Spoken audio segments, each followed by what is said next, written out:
Hey guys, welcome to a session on Docker for Enterprise where Chanchal Bose, the industry's leading practitioner in container orchestration, will be delivering hands-on for the next 4 days.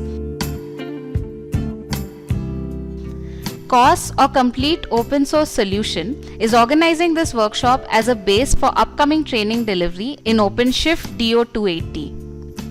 These sessions are intended to build the desired conceptual and practical foundation required for OpenShift DO280 training delivery.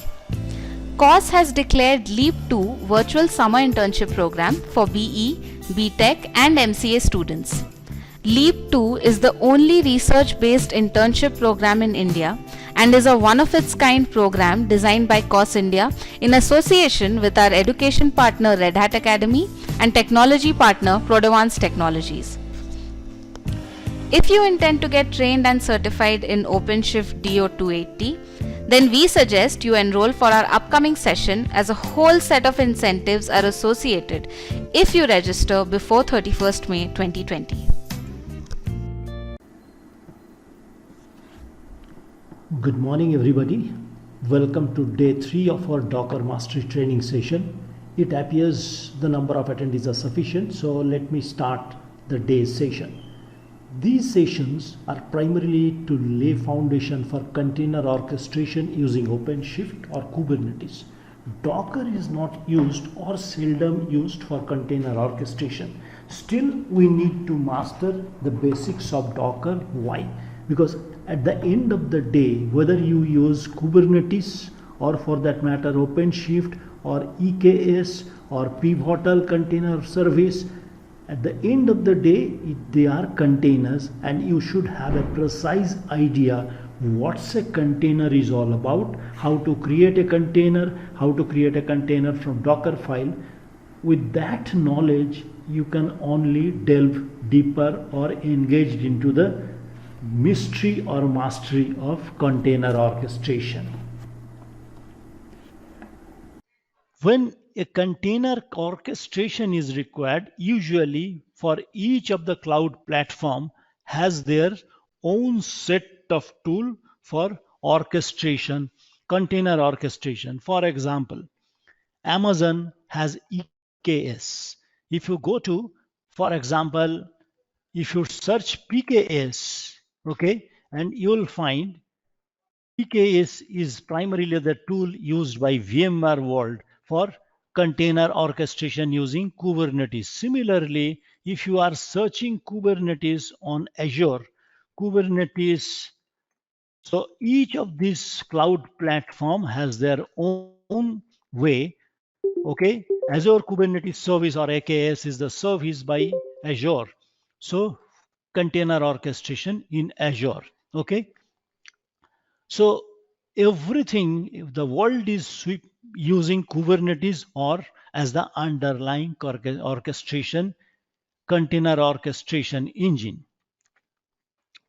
And to do that container orchestration, whether you are using Kubernetes or OpenShift also is one of the most prominent or the most up and coming and most popular Kubernetes distribution.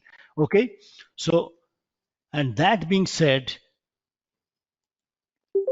and one of the reason Red Hat is now making waves because of this. Okay, so the world is the way you see today, the applications that are delivered to you. For example, when you are using Flipkart, the moment you go to Flipkart on a big billion day sales, you get the impression you are accessing a web page, but actually you are accessing a web page served by possibly 5 containers or 500 containers or 5,000 containers.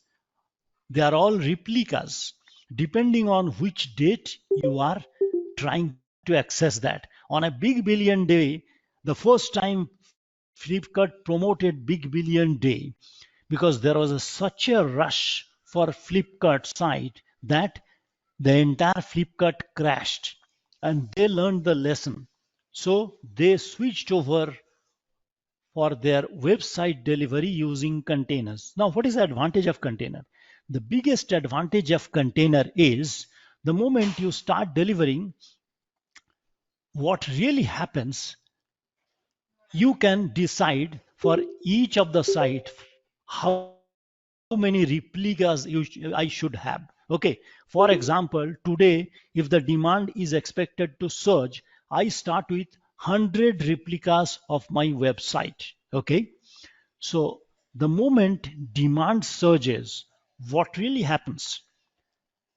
Kubernetes or OpenShift automatically senses that there is a demand on existing containers and they are not in a position to serve all the requests. So automatically Kubernetes and OpenShift has the ability to auto scale out. That means the moment there is a surge in demand, number of replicas will increase automatically. In fact, Kubernetes service is basically served using multiple nodes. If the number of nodes are not sufficient to deliver, okay, Kubernetes has the ability or OpenShift has the ability to increase the number of nodes too. That means if I'm delivering my service, container orchestration service using multiple nodes, each node is a virtual machine in internet, okay, in the cloud. Now let's assume we have started with 3 nodes. Those 3 nodes are insufficient to host 5,000 containers. So OpenShift has the ability to scale out the number of nodes too. So that's the way the technology is proceeding. Okay, so you should be aware of this, that in coming days, each and every service is expected to be delivered using containers. Okay, so people who are not into containerization and who have not mastered the contain art of containers, creation of container and container delivery could be in deep sea. Okay, so at the same time, you improve your marketability the moment you can demonstrate that yes, you can create containers and you can deliver containers. And to prove that, you need to have some sort of testimony, isn't it? For example, the moment the day I started this session, what I did, I typed Docker Hub, okay, Docker Hub. Then in Docker Hub, what you have seen, I immediately showed that I have a Docker Hub page. This is Chanchal, and you can see I have a Docker Hub presence. So somebody says that this guy knows a Docker or not. I can show him that my first container was uploaded about 4 years back. Okay, so I am into container for last even before 4 years. Okay, so this is the way, this is a testimony that I am into containerization. I expect all of you after the end of today's session should be in a position to market yourself and demonstrate that you have mastered the art of containerization, and you know containerization, you can sell yourself in internet, and as a testimony to your ability you should have a Docker Hub page. How to have your Docker Hub page, how to have your first container posted in Docker Hub, all those things would be the building block of learning of today. Okay, and for that, mastering all that, you need to master the art of writing Docker file. So today we are going to learn the various methods of creating containers, and we'll delve deep or we'll jump into container creation from the very beginning. Okay, having said that,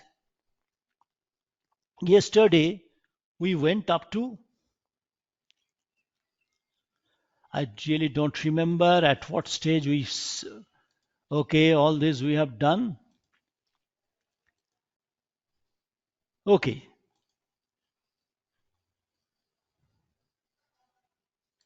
So we started with Docker image creation.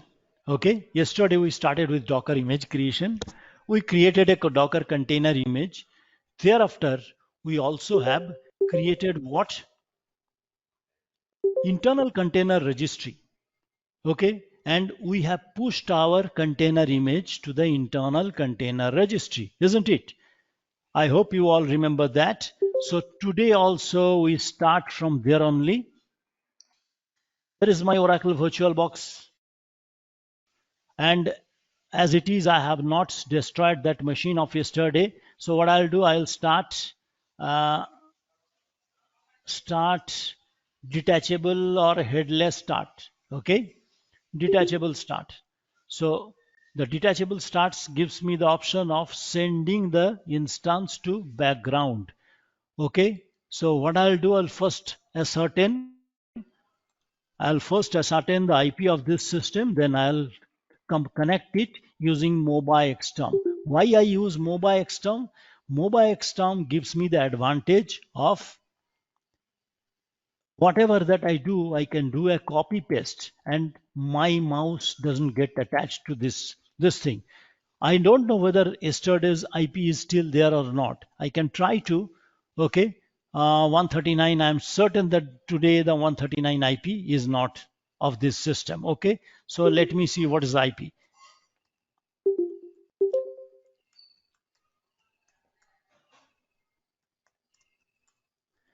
So what is my IP? My IP is this one.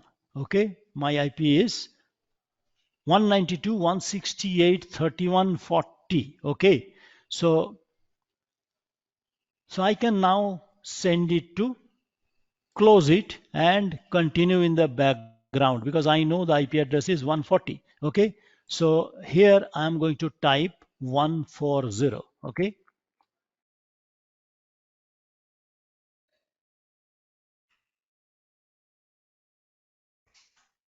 okay, so I'm not really too sure whether Vagrant service is running behind the scene or not, so I'll do a sudo.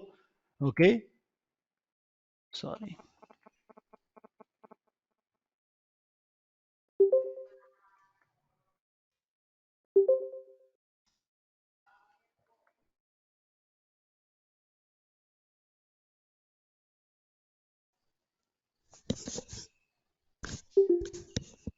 Now, if everything is all right, so it should give me an output Docker PS.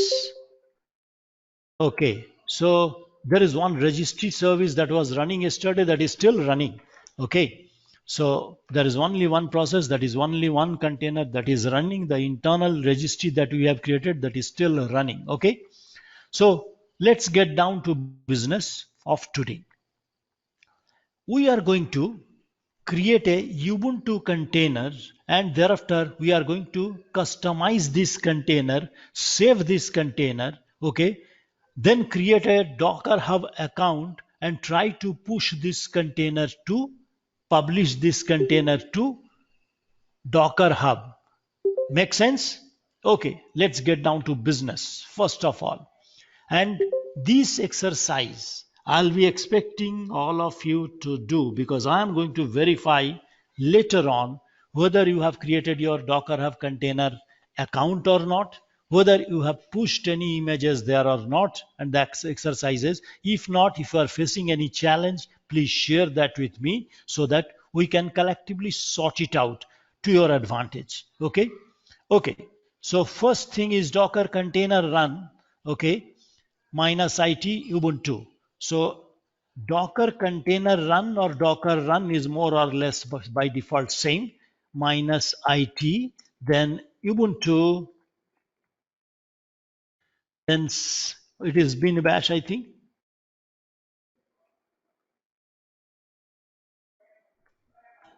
It's even better if you want to keep this terminal free, you can do a -d. Okay, so done. So that means there is now, if I do a Docker PS, it should show me that there is an Ubuntu container that is running and this one is my container. So we want to customize these containers. Okay, so how we can customize this? Okay, we need to get into that container. How can we get into a running container? By using a Docker exec. Okay, Docker exec, then -it, okay, and then name of the container. Sorry, name of the container is this one. Okay, this, and then bin bash. Okay, okay. Now we are inside the container. Now don't try to do an Docker exec bin bash on any container. Every container may not have a what? May not have a containers, may not have a bash command line inside. Okay. For example, if I am using an Alpine image, the Alpine image don't come with bash commands usually. They come with sh or ash. Okay. Alpine sh. Okay. Similarly, your hello world container doesn't have a bash built in. So your leverage with this command, that is docker exec, will have limited success. You will not be able to do a Docker exec on every container. Please keep this in mind. I hope this is clear to everybody. Okay. Okay. So if there is any comment or anything, let me find out. Okay. Up to this, we have not received the PPT. Could you share the PPTs? That will happen after the whole session is over. Not only the PPT, some of the documents also I am referring to, I'll be sharing that with you. Don't worry. PPT is not important because it's a picture and all that. So that's, but yes, the whatever documentation part is there or the commands that I have used here, those will be shared in a consolidated document as such. Okay. Somebody said, can you repeat the last statement? The last statement I made, I'm really not too sure, but again, I am repeating it. Okay. You can see that I have executed a command docker exec -it bin bash. Okay. What this command is doing, this command is allowing me to get inside a container and get a bash prompt. Okay. But when you are using this command, that is docker exec bin bash, you are assuming the container is having a bash command line, isn't it? But assume that the container doesn't have a bash. There will be lots of containers which doesn't contain bash at all. So if you type docker exec -it bin bash, you'll return an error. You won't get anything. You won't be able to get inside the container as such because the container itself doesn't have a bash or sh.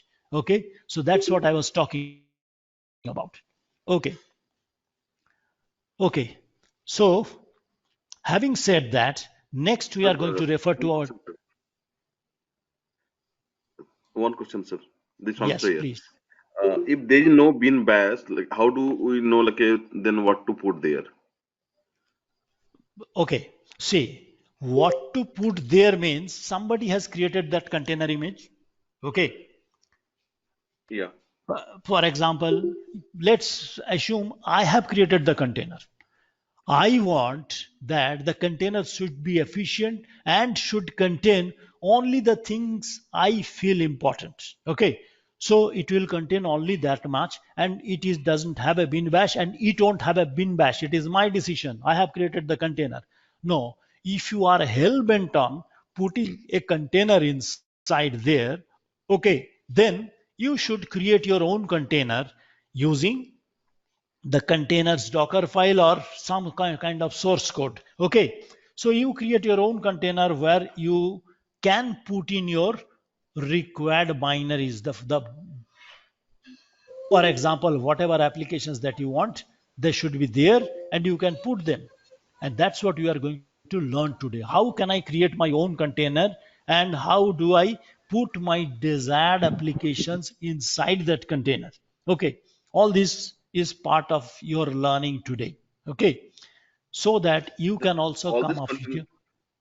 yeah, all the containers what we are having in the Docker Hub, it like Hmm. a come with the binary or it like a kind of like exe mode, like a, where like everything is locked, no source codes are opened.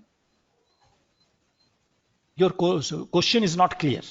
I have Yeah. already said a container is basically contains a set of files. Okay. and finally it starts a service. Okay, if it doesn't start any service, we have forced it to start one, that is minus it bin bash. When we have spawned this container, I have run the container run minus d minus it bin bash. So I am asking this containers spin up or spawn a bash shell and run behind the scene or run in a detached mode. Okay, now this container has been created by somebody. He has put certain desired files inside. What are those files? Okay, if you do an ls slash, these are the folders. Within that, the most important content of the container is the commands that you want to have inside that container. They are expected to be in bin folder. So these are the important commands creator of the containers have decided that they should have. Okay, now these important commands may not be conform with your requirements. Okay, so some of the container or binaries you want, they may not be here. Okay, so you can customize this container, you can put your containers additional binaries in here. Okay, that is So, one thing. Yes, please. so you're saying like the all the containers, they must be having their default binary, not bin bash, but some kind of default binary. Yes, We can it may use not that. have a binary default binary at all. Okay, Oh, for is it? example, Okay. So yes, depending on for example, the owner who how they created and what choose to do on that, it means sir trying to say on this. uh, uh, I'm not, what is the last statement that you made?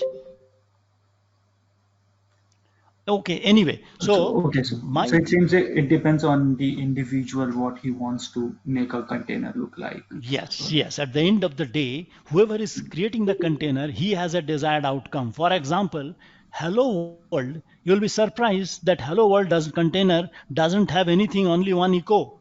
Okay. Okay. And Oh, that echo command echoes the command that you see on your screen. And once it has echoed that command, it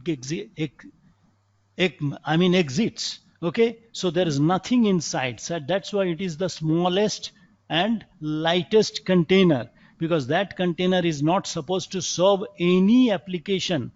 Only it is going to check whether your containerization is perfect or not. So when you run docker run hello world, it throws a statement on your screen and exits. So each and every container which have a specific set of tasks, and you are the master. You decide what should be inside it, and accordingly you put them or inject those things. Other than these binaries, you'll find there will be some library folder. Okay, these library folder may also be have some, okay, libraries. Other than that, there will be some more folders like users. Okay, users, within that there is an user lib folder. Okay, and you see here also there are some libraries. Okay, there are some lib32 folder. Okay, so within that there is nothing. Okay, so it will only have binaries and the dependent libraries. Rest of all, there you'll find there are many other folders. Okay, for example, boot. Okay, but these are all placeholders. So this gives the impression to the container that I am running a full-fledged operating system, while it's not. It's not a full-fledged operating system. It is, we are trying to give it the impression that you are running a full-fledged operating system. The moment it tries to run a command and tries to connect to the operating system, what happens? Docker intercepts those IO call and translates it to the, or communicates that to the host operating system, and ultimately all those IO calls are executed by the host IO. I am repeating it again and again because there are some confusions and it is something new. So some of the concepts may take some time to digest or settle down. So even at the cost of repetition, I am repeating again and again. Okay.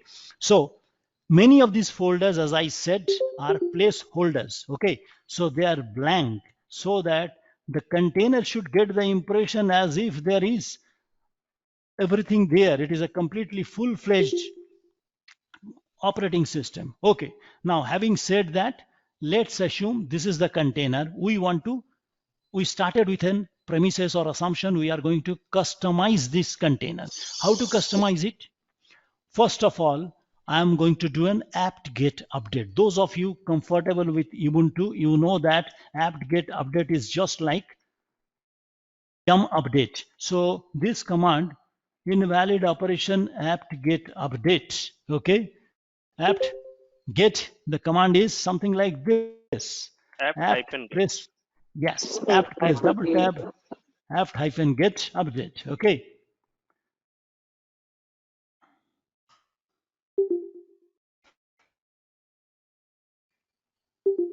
So we are updating it just to make sure that this container itself is updated with the latest package database. Yum update or apt-get update, what it does, it downloads the available package lists and their dependencies from a remote server. And once that is downloaded, then only you will be in a position to install additional packages. That is, or if you want to package, now the update has been done, we are going to install certain packages. Apt-get install -y Apache 2. Okay, I am going to clear the screen. I hope you have already following these commands. So if I do a Control L, that will clear my screen. Next is apt install -y Apache 2. Okay, what is Apache 2? Apache 2 is basically in Fedora or CentOS or Red Hat, it is HTTPD. In Debian based distributions, it is known as Apache 2. Okay, so we are installing the Apache 2 package, which is basically a web server. Okay, so we are installing a web server into it. Okay.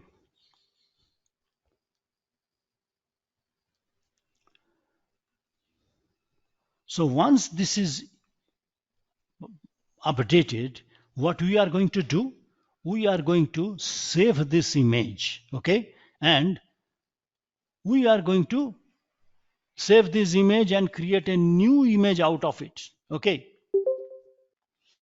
So one thing I would like to tell you, you cannot change or alter an existing image. Are you getting my point? No, I presume. Got it, sir. Okay, you cannot change an existing image. You cannot change an existing image. Then you will point out, sir, you are changing an existing image, isn't it? And you are telling me that we cannot change an existing image. Yes, that's why I'll come down to my earlier presentation with this image. Okay, this image is now will become relevant. When you create a container instance, there are two aspects.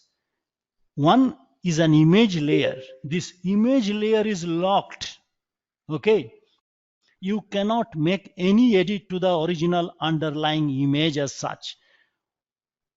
The container instance creates a read-write layer. Okay, actually we are working on that read-write layer only. Okay, so we are doing everything on this read-write layer right now. We cannot do anything on this locked layer. Okay, now the moment we do a Docker commit, what happens? A new image is created, an image which will have one more layer, and that layer will be our layer. The read-write layer will be punched into or sealed into the existing image, and it will create a new image, but the underlying image layer will be remain locked. So does it make sense? I'm not really too sure why it has Yes, sir. shut down at 66%. Okay, so Maybe space issues. okay. I need to type it 9. Okay, geographic area 9. Okay, time zone Asia, Kolkata time zone Sir, could you Alternative put that Maldives, command? Komoro, Karen. Hmm? Could you Hello? repeat that command actually? That install command, could you repeat it? Apt install -y Apache 2. Okay, this is the command. Please select the city or the region. Okay, any region doesn't make any sense to me. I am going to the nearest one, it appears to be Maldives. Okay, 8 anyway. So okay, it was waiting for a input from me. Okay, I'm going to show the commands. This is the command actually I have executed. Apt install -y Apache 2. Okay. So Okay, sir. in fact, So, by so, default on my desktop, I use, yes, please. so, sir, whatever you are Okay. doing right So now is like in the read-write layer you are doing it? yes, if I am doing anything, you can do everything only on the read-write layer. The Okay, underlying layer is locked. So this is the okay. concept I was trying to delve deep into you. Okay, though I shared this image yesterday, but I was pretty much sure most of you didn't follow what I'm talking about. Okay, hopefully this time around you have understood what I'm trying to deliver, or what I'm trying to make you understand. Okay, so this has installed Apache 2 inside the container. Okay, so our next task will be to Docker image creation. We are going to now open a terminal, create an image using the Docker container run command. Okay, Docker container commit Ubuntu with the package container ID, and then my Apache 2. Okay, so I have this as a container ID, control D. Okay, and if you do a Docker PS, you get this as a container ID, isn't it? You can stop this container. Okay, so you can do a Docker stop, okay, and then container ID. You have stopped this container. Now we are going to commit. What commit does? Commit will commit the read write layer onto the on top of the actual image layer. Okay, and it will create a new image. As of now, this is a what? Container. This is a container. This is not an image. The difference between an image is container is an instance of an image. So what are my images? To find out what are the images you have to run the command docker images. That will tell you all these are the images that are available at your disposal. So these are the images that we have created or downloaded or something like that. This is the Ubuntu image that has been used for instantiating this particular container. Okay, but this is a container. Docker PS, this is my container, this is not an image. We are trying to come up with a new image using this container. Are you getting my point? So you create a new image from a container. Okay, so let's get down to business. So Docker container commit, Docker commit is also fine. Docker actually, if you type the command and press tab twice, that is, Docker will tell you what are the management command it can accept.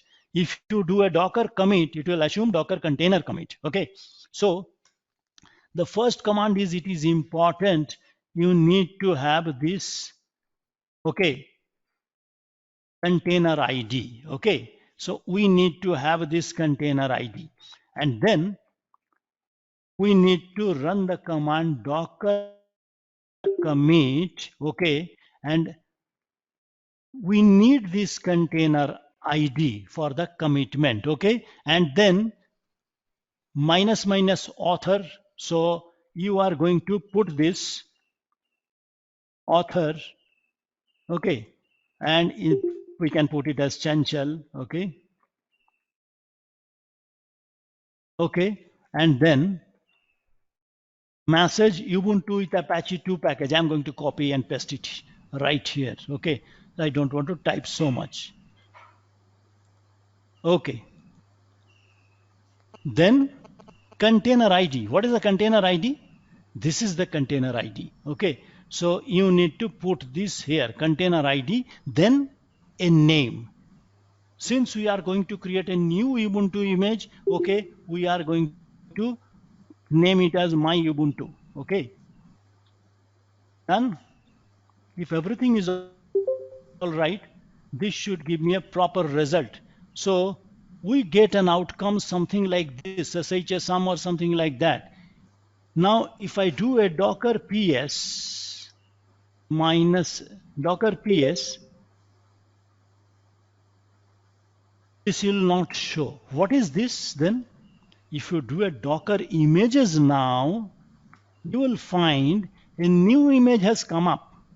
Okay, so actually you have used the Ubuntu image. On top of that, you applied the latest update and then installed Apache 2 and came up with a new image, and you have named it as my Ubuntu. Okay, up to this everybody is clear? Yes, sir. Hopefully. Okay, great. So we are in sync. It's very important that you understand each and every step. At any point of time, somebody raises a question here. I don't have any problem here. The reason is today's So, sir, learning. Yes, please. So, sir, you're creating like a container on top of an image and then again an image on top of a container? Or like all these images are inside a container only, whatever image that you showed. Okay. So an image is basically what you download from Docker Hub. Okay. Okay. That image has multiple layers, as I was showing in this diagram. Okay, so where it was, I was showing in this diagram. Okay, so this is it. Okay, so this locked block, this has 4 blocks colored blue. Okay, they are locked. This is an image. This image you have downloaded from Docker Hub. Okay. Using an image, first of all, we create an instance. The moment we create an instance, a read-write layer is created. On that read-write layer is our playground. Whatever that we do on this read-write layer. Right now, we have applied a apt-get update, then apt install Apache 2. So on this read-write layer itself, we have done our mischief, that whatever change that has taken place in this read-write layer. Once this has been done, we have shut down the container, and thereafter we are committing the container. Okay, so even my own name. So whatever images that you are showing here is where, like these images are where, in that container only? These images, no. Yeah. These images are local cache. Each time you create an instance, okay, each time you create a container instance, how it happens. So again, I'll have to refer to one more diagram. Even at the cost of repetition, I don't have any. Yes, this is it. For example, docker pull nginx. What happens? This command, this will first check on your local cache whether the nginx image is there or not. If it is not there in your local cache, first it will pull and store it in your local cache. So all the images that you are seeing, none of them created by me. Whenever we use the command docker run my Ubuntu or docker run Ubuntu, docker run httpd, what happens? It pulls a Docker image from docker.io and stored is into the local cache. Okay, and that is your image cache. These are all images. Okay, these are immutable image. Immutable means the image to which you cannot make any change. Okay, you can create a new image out of them. Am I clear? So we started with an image, Ubuntu image that was in your local cache. We have made certain changes onto the read-write layer. Okay, and on that read-write layer, we have made a commitment. We have come up with our own container named my HTTP. Is that clear? Yes, sir. Clear. Okay. Since it's abundantly clear to everybody, because it's very important that you should have a clear conceptual clarity about each of the things that I'm talking about. Even if it takes repetition, I don't mind. Okay. So having said that, because later on, when I deliver my OpenShift session and Kubernetes session, I'll make an assumption that you are abundantly clear about containerization, container process as such, and there you will get exposed to much more complexity, that is building containers with the DevOps way.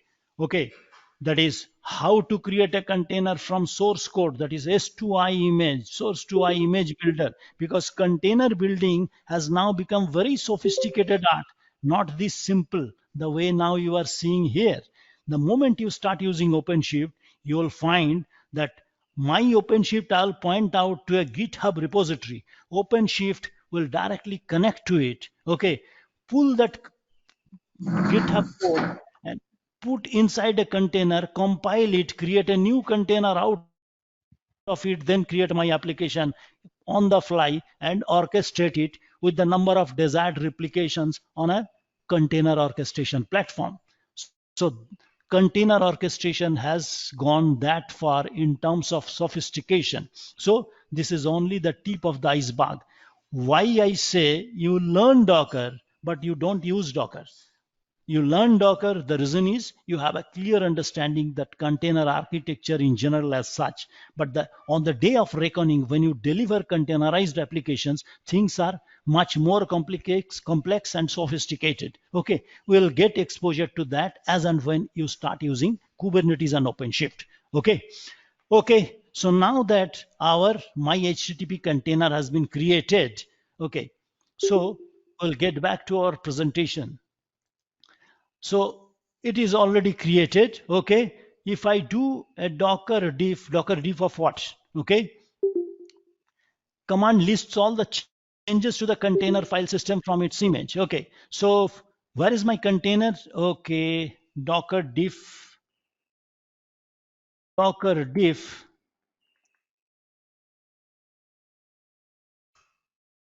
Okay, so you see whatever changes that has taken place on top of the container as such, okay, that you can see here on the docker diff. Docker diff command tells you what are the changes that has gone inside that container. Okay, so on top of the existing image. Okay, so these are the changes that has gone on.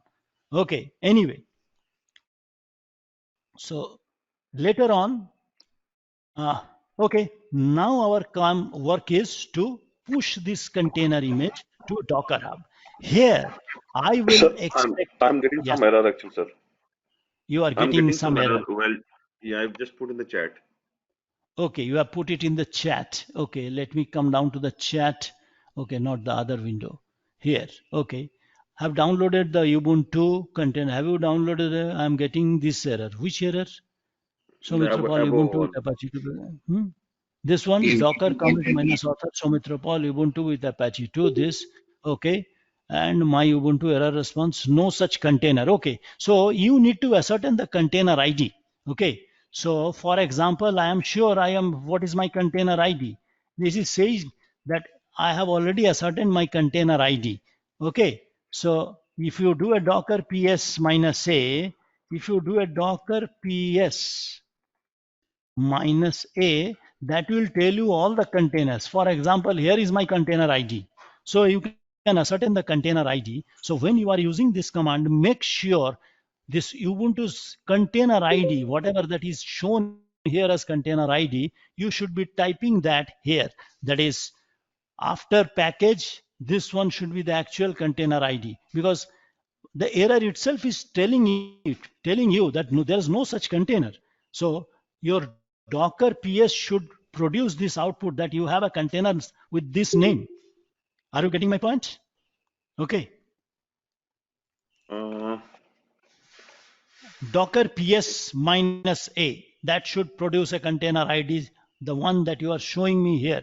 Okay, your terminal is complaining. Yeah, it seems he's using Docker image ID instead of Docker container ID. I don't know. Whatever he uses, that is immaterial to me. I have already shown him what he should be using. That is docker ps minus a, ascertain the container ID, and he should be using the container ID. Soumitra, Okay. please do that and correct it. Okay. Okay, sir. So Okay, so I have already shown you how to ascertain that docker ps -a, that will show you the container ID, and using this container ID, next the command itself, that is control R. Yes, this is the command that I have used. Okay, my own name spelling was incorrect. That is unfortunate. Okay, so anyway, okay, so hopefully everybody, all of you are successful. If not successful, try to correct it, because I am always running short of my time. And more importantly, there is something important that I will be expecting all of you to do today. What is that? That is, I expect you to create a Docker Hub account. Okay, so how to create a Docker Hub account? Okay, first go to Docker Hub. All of you, I'll definitely verify each of your Docker page. Okay, whoever is participating here. Okay, even if it takes some time, I am willing to spare my time for that, because I want some specific result. It will also make sure that yes, people, whoever is attending here, they are sincerely trying to follow what I'm talking about. So go to Docker Hub. Okay, and if you go to Docker Hub, here I have already logged in. I can log out. Okay, log out. Okay, so this is the Docker Hub page. Here you do a sign up. Okay, I am doing a sign up. Okay, I am create a Docker ID. Okay, so let me say Chanchal PD or Prodevans. Okay, email chanchal@prodevans.com. chanchal@prodevans.com. Okay, and password whatever I feel like. Okay,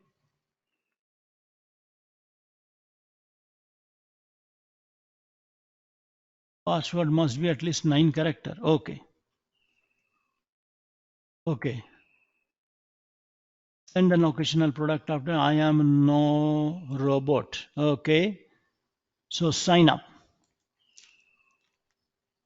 The email is already in use. Okay, email is already in use. Anyway, so I need to log into that email. Okay, so what is that email's ID? Okay, so let me go back. If I already have sign in, okay,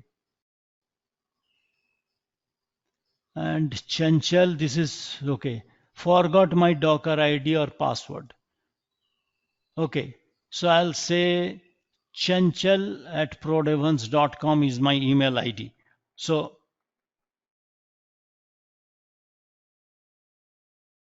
I am repeating all this so that meanwhile you also create your Docker Hub credential during this time. Okay, check your email and view. Okay, let me check my email.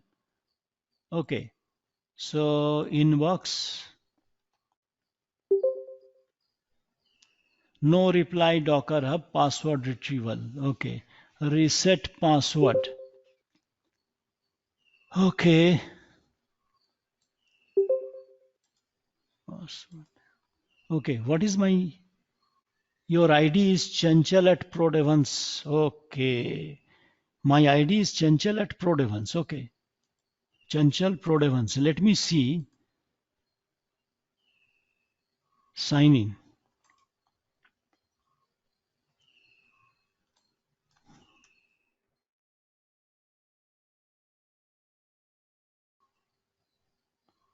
Okay, so here I am. Okay, so here I have logged in. I have my account created. Actually, I already have one account. I just wanted to show you how to create an account. I expect all of you, okay, to have your Docker ID created so that from here on you can push your container image. Okay, so Docker image creation, this is the document I was talking about. Okay, and now from your console you need to log into this Docker Hub account. Okay, I am giving you 5 minutes time. In that 5 minutes time, you all are expected to create your Docker Hub account, and please share on the chat window once you create it, so that I can also access and see some of the selectively. I'll check some of the pages. So next 5 minutes I'm giving you a break, okay, so that you can create your Docker Hub container ID. Okay, I'm back. So it appears majority of you have created your containers or Docker Hub. So that way at least I can claim at these many guys to whom I have delivered, I have updated them, then they have made their presence felt in Docker Hub on after attending this. Some of them of you possibly already have a Docker Hub entry. I'm definite about that. But those of you who are creating right now, that is a tribute that yes, you have attentively attended this session. Great.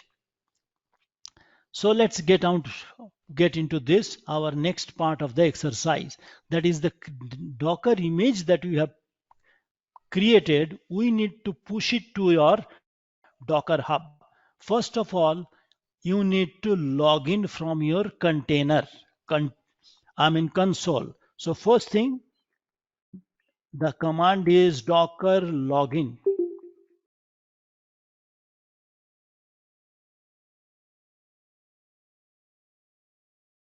Username, my username is Chanchal Prodevans.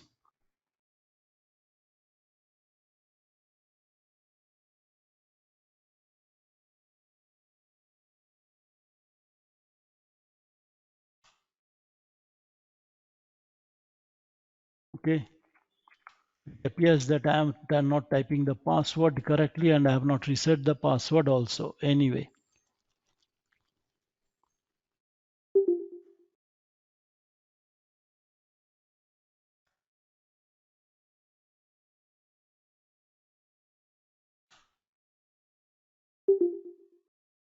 okay, I need to change my password, it appears.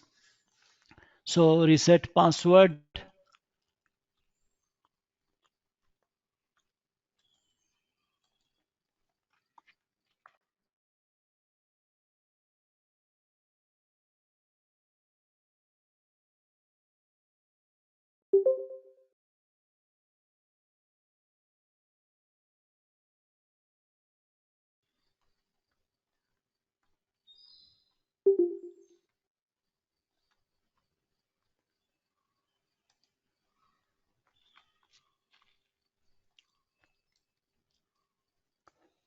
Now if I go to login, has it?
Okay, so it appears that password has been changed properly.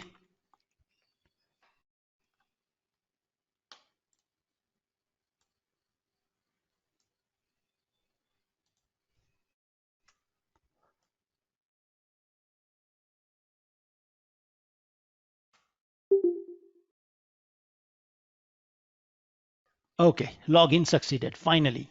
So here we have, this is my Docker Hub. I'll create a repository from here, create repository. Okay, and Chanchal ProDevons, and the name is, let me name it as my Ubuntu. Okay, my Ubuntu.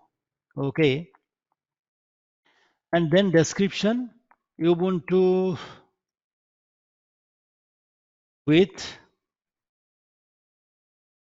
Apache 2. Apache 2. Okay, so that's it. Visibility public. You have to make it public. You cannot make it private, because the moment you talk about private repository, you'll have to pay. Okay, so that's it.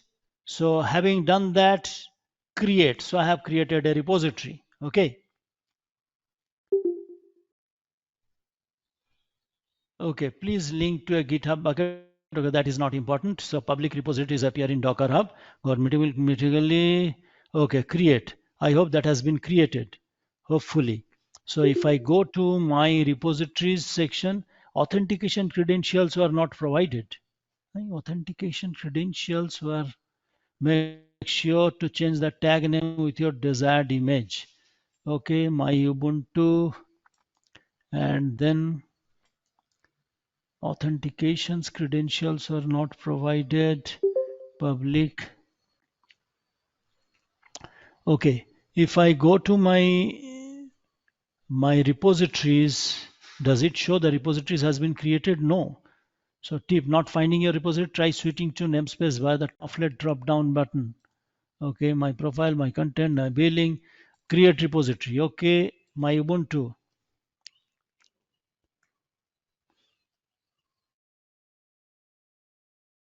Okay, description, nothing is required. Description, create.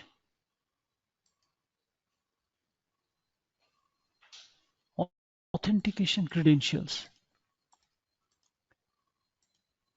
Authentications credentials. I'm not really too sure what is this authentication, because there is no authentication with your desired image. Make sure that change the tag name with your desired image repository on the command over 0 using one private repository, 0 of 1 private repositories. This is not a private repository. Public repository, fail GitHub, optional. Okay, cancel. What is happening? Hello, am I audible? Yes, sir. You are. Okay, Yes, okay. yes, sir, you are. Yes, sir. Okay, So okay, great. probably Because clear your cache, no, all the no, password history. suddenly it appeared to me that okay, something went wrong. Chanchal at ProDevons, sign in. Okay. I think you updated Okay. the password, so you might need to Okay, update so yours. yes, I might need to log in again.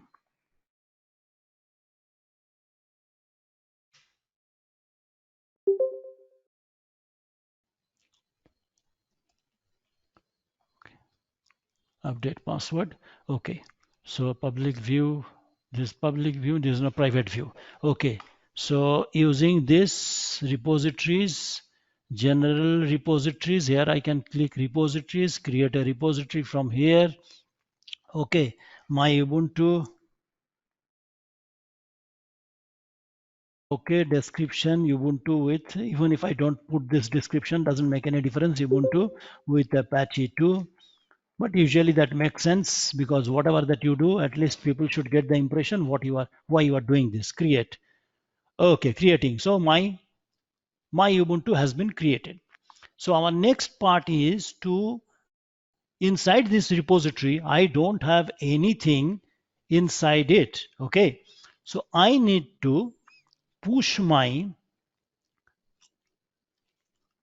images. So Docker images. Okay, that will show me this is my Ubuntu image. This image I want to push it to Docker Hub. Okay, so the command for it is docker push. That command I have already I'm going to share here too. Okay, so docker push, and then directly the image name. So it is Docker push, but make sure before doing the Docker push, you have logged into your Docker push and then your image ID, okay, and then to the place where you want to. Resource denied, okay. Now Ubuntu, this one should be pushed into this. So the command itself is here, okay. You can copy it from here and Docker tag, then my Ubuntu, sorry, my cancel. My Ubuntu to Chanchal Prodevans latest. Okay, that's all. So now that I have tagged it, so now I can successfully push it. Okay, so actually your image itself should contain the name of the repository. If the image itself doesn't contain the name of the repository, you should be using this tag command, docker tag, then name of your container image, okay, and then, okay, so let's find out, okay. So if I do an F5, okay, and that is refreshing, okay, last few seconds ago, one repository, few seconds ago, okay, public view. If I go to public view, what people will get to see? Okay, people will see that Chanchal Prodevans tags, okay, so latest Chanchal Prodevans Docker pull, yes. So here is, there is one image. So if I now delete the local copy, okay, and then pull it from, so if I do a docker images, okay, so here is my Chanchal Prodevans, my Ubuntu, okay, docker, how to delete an image, docker rmi, Right. docker rmi, okay, that will delete my local image, okay. So now if I do a docker images, this one, even I'm going to delete my Ubuntu too, okay. So docker my Ubuntu, okay. So I am deleting all local instances, okay. Now what I'm going to do, I am going to create an instance using this one, right click, okay. If I just click this, the command will be copied, paste it. Instead of docker pull, what I'm going to do, I just want to test it, okay.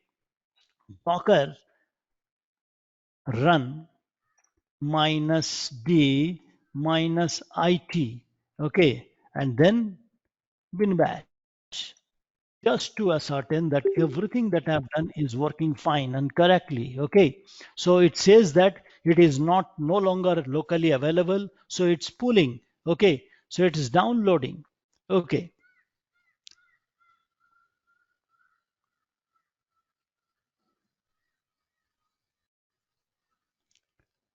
So once you download it and create an instance, next you can do one thing. You can do a Docker history, and then the name of the container. Okay. So from daemon, no such image. Okay. Docker ps, Docker ps. Okay. Chanchal Prodevans my Ubuntu latest. Okay. So Docker history, and this is the name of the image. Okay. Okay, so you can see.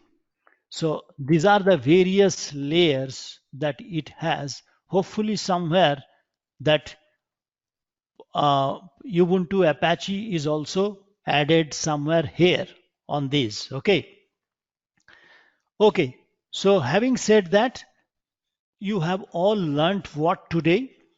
How to create a container image locally by modifying an existing image.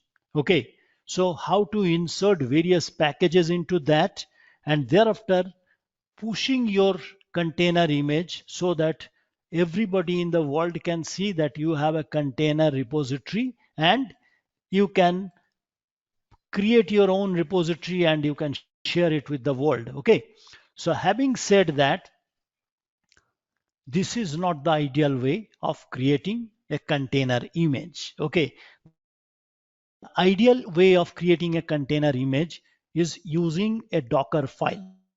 That topic itself is a very extensive and long topic, so we are going to handle that tomorrow.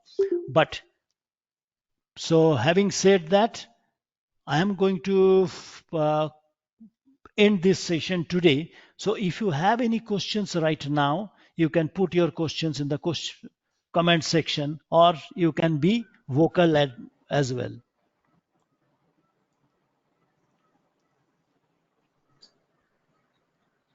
Okay, somebody said Docker push command should be pasted here. Okay, so the Docker push command is,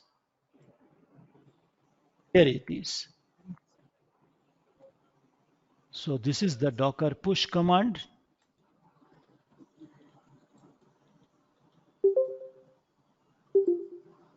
Okay, and before that there was a Docker tag command. Okay, so if the tag command is also required, here is the tag command. Okay. Okay.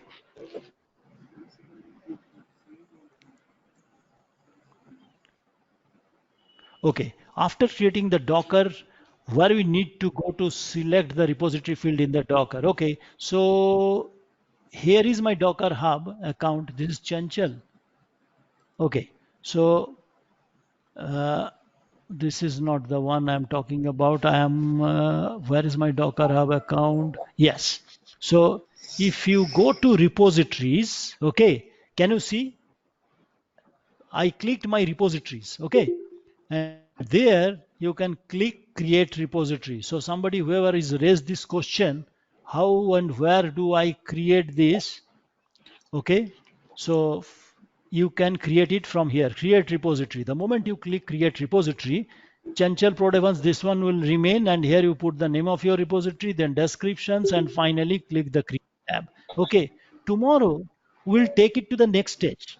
That is, we'll not only use Docker file, later on we will create our contents in GitHub repository. Okay, and Docker will automatically build our container from using our GitHub code. That is known as Docker auto build. Make sure all of you attend tomorrow's session because that would be vital. Okay, why use the tag in Docker? Okay, so basically when you create a container, that container doesn't hold any name of any repository. Okay, okay, for example, I have created a Docker tag my Ubuntu latest. Okay, if I do a Docker images, you see there is a, this is the container. Okay, if I tag this container image, Docker tag, okay, and then this, I tag it like this, localhost colon 5000. This is the compelling reason to tag a container image. Okay, by default, the tagging does what? It tells Docker which is the repository where we are going to push it. Because my Ubuntu, I was trying to push, Docker is not aware that there is a my Ubuntu repository. Chanchal Prodevans is the account within which my Ubuntu is there. But by default, Docker tries to push where? Docker.io. Suppose I want to push my Docker container image on a local repository. In fact, if you remember yesterday, we have already created one container registry running on the local system, isn't it? So if I create a new tag in valid reference parsing, this Chanchal Prodevans is not a valid repository tag. Okay, localhost colon 5000. Okay, the colon has come here. Okay, sorry. So I have retagged this. Now if I push this image, what will happen? This image will not be pushed to Docker Hub. Okay, what will happen? It will be pushed into my local container registry. Okay, you see it is pushing. It is pushing where? Local container registry, because yesterday we have created a local registry too, if you remember that. Okay, so if you want to push your image to some other registry other than Docker Hub, then you should do a new tag. Okay, that is, this is the name of your original image, and then to create a new tag with the host ID at the beginning of the tag. Okay, so if the host ID colon 5000, usually Docker Hub listens on port 5000 or registry listens on port 5000. So you should be tagging it in this fashion if you intend to push your container images to a registry other than Docker Hub. Is it clear? Okay, so let me check whether there is any other question. What is container post and host port in container? Container port and host port in container. Okay, when you do a port forward, okay, for example, there is one container that is running Docker PS. Okay, so Docker PS mine Docker PS, this is the one. Yes, you see.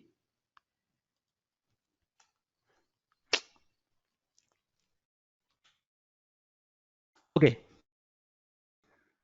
so this is the container that is running. You can see it shows two ports, 5000 and 5000. Okay, this means that if anybody approaches to this host, okay, if anybody approaches this host, then what will happen? My host will redirect it to the container port. Container port 5000 is open. So container port represents a door open in the containers. If you are into software and if you are into networking, I hope you have a fair idea of port. How do we do this port forwarding? Actually, we have used the command, okay, using -p. This is the command that we have used yesterday to create this container. -p left hand side represents the host port. Host port means the host on which this Docker is running, and right hand side after colon is container port.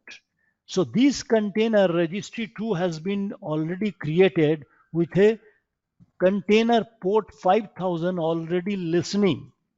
Usually port signifies a particular door where a system listens. Okay. In fact, you can find out whether a port on your system is listening or not. How can you find out? There is a command on Linux system, that is ss -tulpn, that will show you all the ports onto which your system is listening. One of them you can see is listening on port 5000. So the previous command -p 5000 colon 5000 actually exposed a port on your host. If whoever approaches this port, what will happen? Your host will forward that request to the container port, and the container is also listening on that port.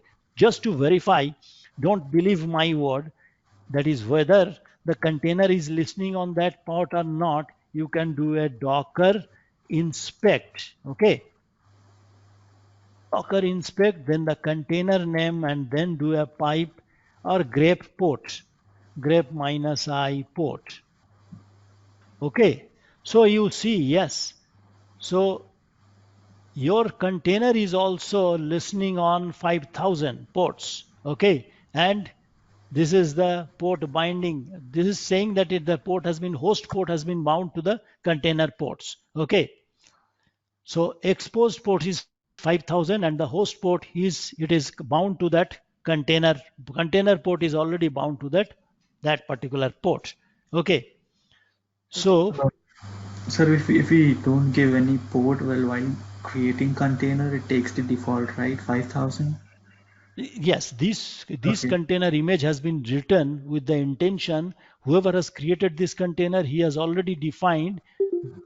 Tomorrow when we use a Docker file, we'll show you that expose Docker file. There is a parameter named expose, using which we define which port to be exposed. So whoever has created this container, he has already defined expose port 5000. Why do you do a port forward? Because a container cannot be accessed from outside world unless you have devised a way so that any request coming to the host could be forwarded to the container. Yesterday you must have seen we have created a Apache container instance, and that Apache container instance we accessed from our outside the virtual machine. That means using our Google Chrome we accessed that, isn't it? So that was possible because we have forwarded any request coming to the host should be forwarded to the container. Okay, so that's what port forwarding does. Okay. So, is there any other question? Let me check.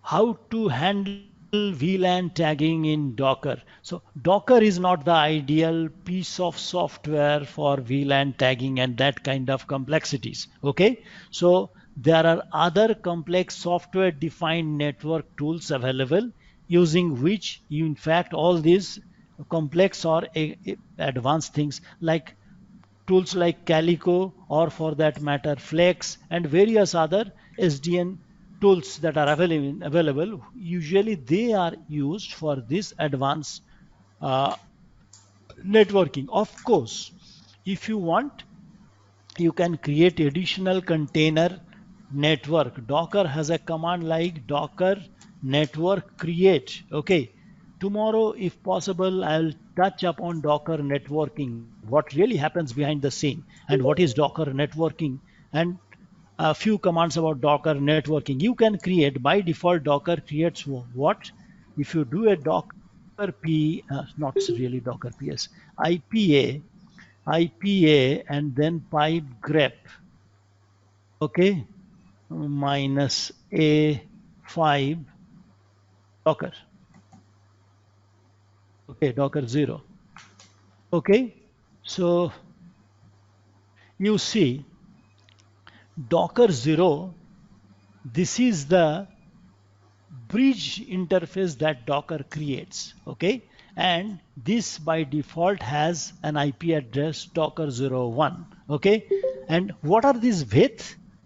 Actually, these are the interfaces which are attached to this bridge. Okay, so these are the port that is attached to the Docker 0. In fact, right now I am running two instances of Docker. Each of them has an IP address associated with them, and each of those IP addresses are attached to this particular interface of the Docker bridge. Okay, so that's why this is the Docker bridge interface. Okay, so Docker bridge is basically acting as if like it's a switch, and to that switch multiple network cables are getting attached. Where from these network cables are coming? These cables are basically attached to your containers. Okay, so your containers are getting their network done by the Docker bridge.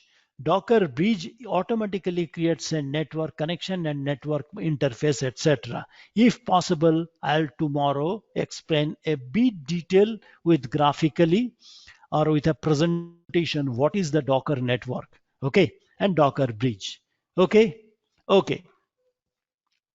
How to check the interface associated with which Docker interface is associated with which Docker container? That's an important, that's a pretty good question. Okay, so you can do a Docker inspect. Okay, Docker inspect. Okay, and then your container ID. So right now, which is the container that is running? I have to do a Docker PS. Docker PS. Okay, Docker PS. Let's take this one, the first one. Okay, Docker inspect.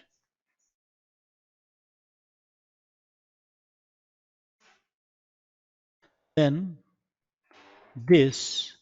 Okay, everything has gone in so fast. Okay, so network ID.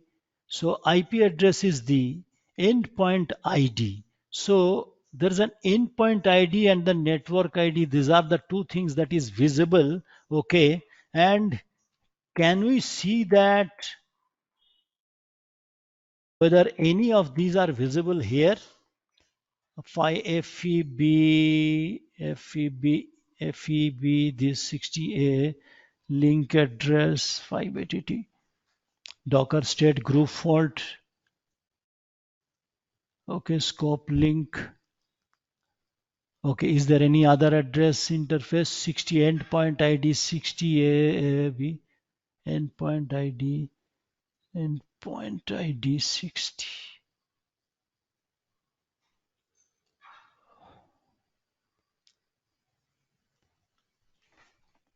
MAC address 042SC, this.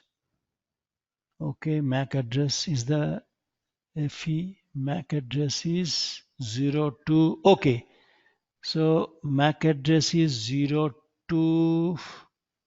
Where is this MAC address? FE2. So MAC address has already been dynamically generated and that part is not shown here. Okay, so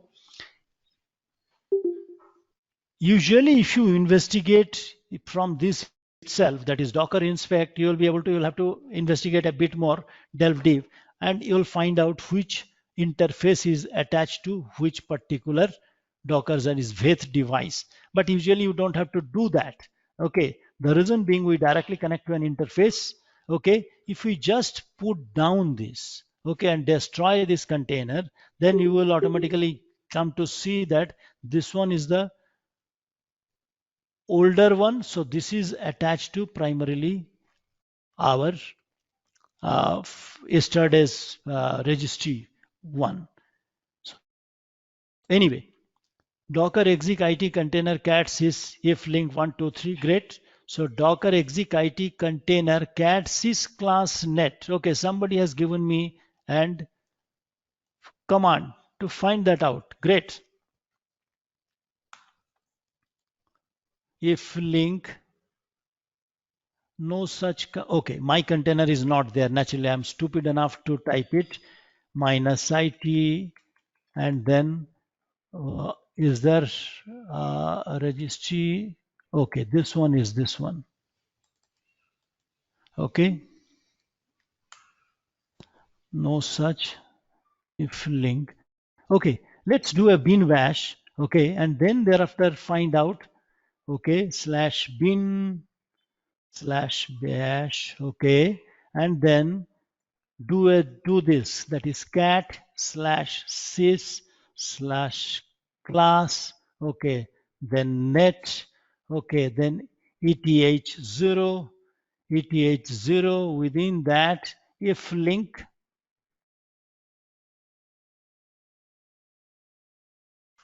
Okay, 9 if link. Now this command is showing me what?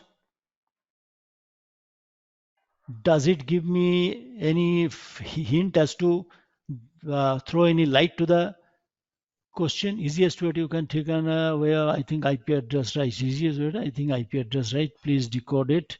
I think it is BIOS64 MAC address. Anyway, so all of you understood. My point is your understanding is most important to me. So as long as you have mastered the commands, that is Docker inspect and all these tools at your disposal, you could very well work your way around. This is just to make you understand how to handle Docker and Docker containers. So with these words, I'm going to put an end to these sessions, and tomorrow same time at 10, tomorrow I'm going to handle Docker file in detail. So that is creating containers, much more complex containers using your own Docker file, even if possible creating a base container. Okay, Okay, thank you all. There are various requests that are coming regarding coverage, but I'm not really too sure whether I'll be able to because it's too complex on the and my target audience is not also too matured to take some of the complex issues in this. Okay, so thank you all. Tomorrow at the same time. Chairman, I have a small doubt. See, I have a Docker volume I have created slash data. I want to give my volumes all to dot slash data instead of going to where like to Docker. Can you put all your questions in your because your voice is breaking, so I have put it. you can put it in a chat window. Okay. You have already put it here. Docker volume, how to create an overlay instead of where live Docker. Docker overlay files and all these things will not be covered because Docker volume itself is a very complex matter and I am not going to cover that. As it is Docker file system, Docker overlay file systems usually is not, I am not going to be using any one of them on my deliveries for container orchestration. Okay, so as it is, I don't find any reason why I should be covering that, and that this chapter itself, overlay file system itself, could be a complex one. Okay. Okay. Then Okay. one more thing I want: how to disable IP tables? Yes. How to disable IP tables? Okay. So how to disable IP tables where? On your host system? Yeah, because when we install in Docker, it automatically installs IP tables. Yes. Yes. You know why So IP tables Docker installs IP tables? it's Why it installs IP tables? If you run Why it installs IP tables? Why it installs IP tables? firewall maintaining netting everything to restrict. No, I don't. One of the reasons Docker installs IP tables is because all those NAT rules, the moment you define a port forward, Docker in fact defines a NAT rule, network address translation rule. And those network address translation rules cannot be done without using IP tables because Docker uses IP tables behind the scene to define the network address translation for port forwarding, etc. Okay. So that's why Docker installs IP table. Okay. If you disable that, then many of your port forwarding, etc., may not function. Okay. Okay. Sure. Hello. Okay. Yes, please. Hello. So Yes, I'm as you said, listening. for managing the nodes, we are going with OpenShift. We can even manage the nodes using Kubernetes, right? Yes. Yes. So like, if could you please explain why OpenShift? Like we are planning to join OpenShift certification. So. Okay. So the reason there's a very valid question: why Kubernetes or why OpenShift? If Kubernetes does the job, why OpenShift? Okay. See, Kubernetes is an open source project that was originally created by Google, seeing the deficiencies of Docker. What was the deficiency of Docker? Docker was not in a good at creating clustered application. What do I mean by clustered application? Means when two or more systems deliver a service by working together or working in tandem, they are known to be working as a cluster. Originally, Docker was not meant to deliver a clustered app.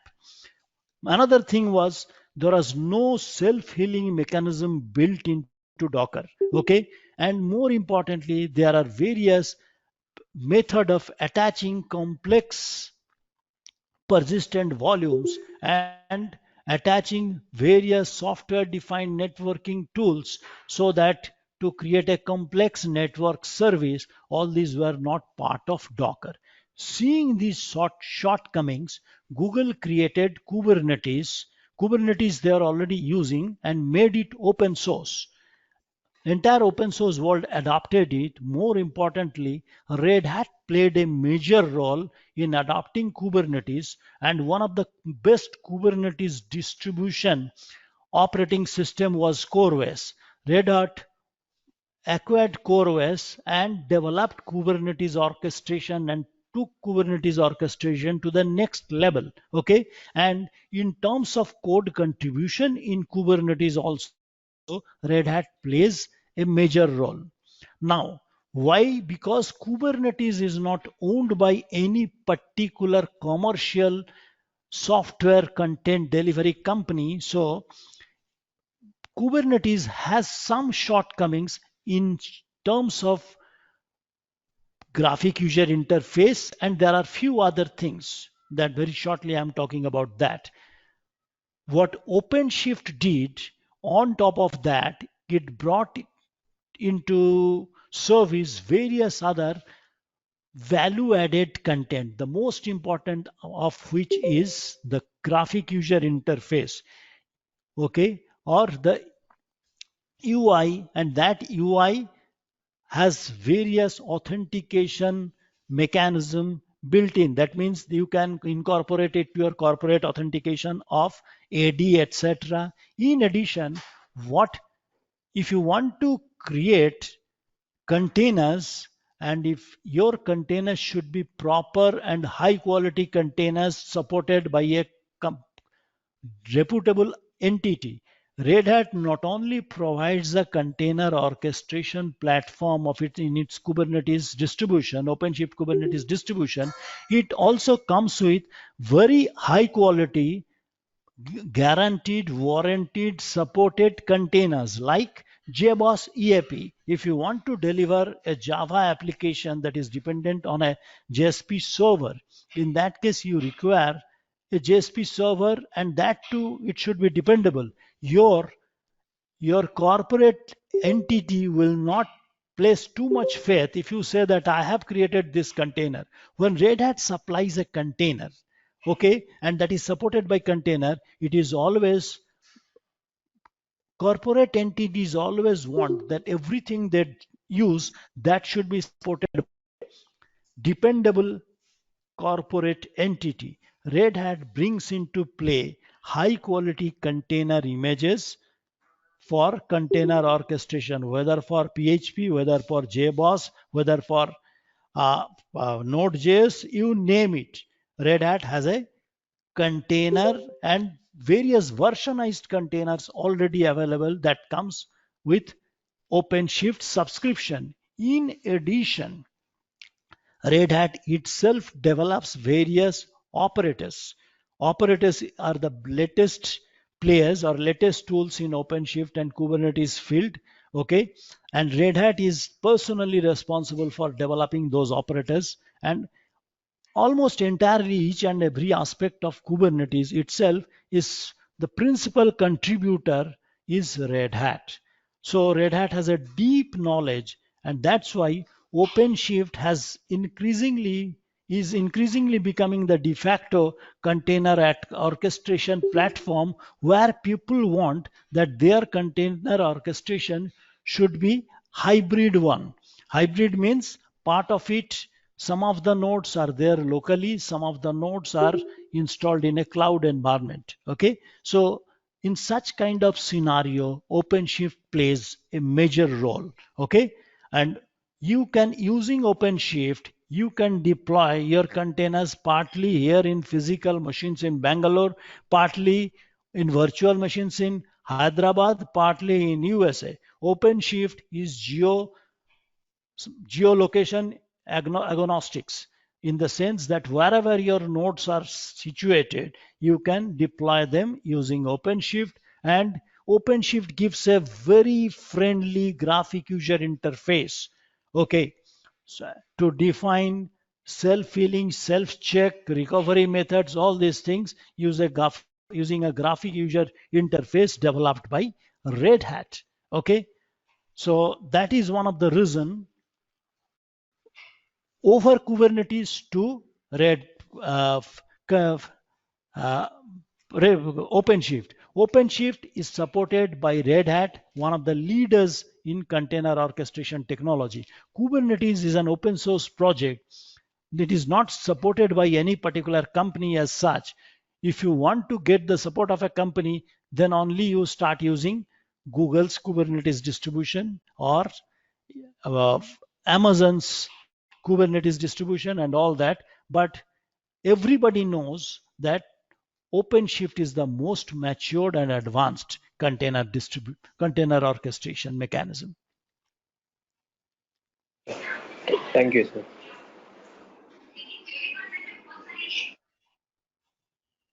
Okay, so thank you all. So I'm calling it a day. I'm calling it a day for last half an hour or 45 minutes, I think. Okay. Thank you all. Thank you, sir. It was good Thank you. knowledge.